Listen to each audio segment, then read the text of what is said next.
Good afternoon, Demostenes, Director of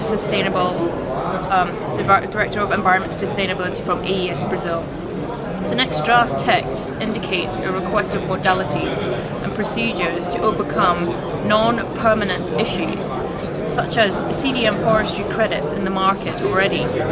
How will we be able to equalize the loss of credits post-2012 when Kyoto expires? Well, that is really the most important decision we have at this conference in relation to reforestation projects. The non-permanence issue, if removed the barrier of the limited validity of those credits, we will be able to open the market to support new and large-scale reforestation projects without that barrier. And that could be done if we can have a recommendation from the substaff that was requested at this decision today for another modality that could consider the credits issuable from reforestation projects in the same basis of the conventional CERs. So how will we keep the carbon market attractive for private financiers through REDD? Basically, if we remove the non-permanence issue, we will have a market allocation considering those kind of reforestation projects in a price very attractive to develop such kind of projects. If we have prices around $15, we already can and are able to develop large-scale reforestation projects, and with special focus on reforestation of native forests around the world. So $15 is a reasonable price to support those kind of projects. And also, if we think about the conservation and protection of existing forests, we can make them feasible in the range between $5 and $10. How confident are we in the measurement systems to set baselines and to monitor carbon stocks for the nationally approved mitigation actions, or NAMAs?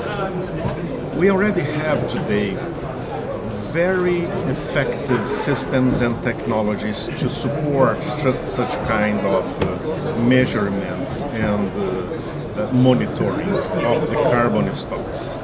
We can use advanced tools and technologies based on satellite imagery, and that kind of information is very important and sensitive to support decisions on those measurements and monitoring programs. So what kind of measurement systems are we talking about then? We are talking about the measurement of the biomass in extensive areas where we have parameters indicated by the IPCC that can be used to support approaches to calculate, evaluate based on satellite images the existing carbon above ground. And with ratios and relations between above ground biomass and underground biomass, we can estimate and monitor the existing carbon stocks underground as well. Everyone's focusing on the adaptation fund in COP15 at the minute, which is sponsored by the public sector, of course. Where does the private sector come in? Private sector is essential to help the climate change mitigation. If you can account how much money is announced from governments to public funds to support the adaptation, it's less than 1/10 of what the market forces are already transacting in the CDM this year. So it's impossible to do large-scale approach without market force inside. So what do you think is an economically viable price for forestry credits to wrap everything up then, in your view? Reforestation projects, and I am referring to reforestation projects of native species with native forests, to be restored and to be protected. You can do that feasibly in a price based on the range between 12 and 18 US dollars. Let's say a price of 15 US dollars per ton will make feasible a lot of projects around the world. Thank you.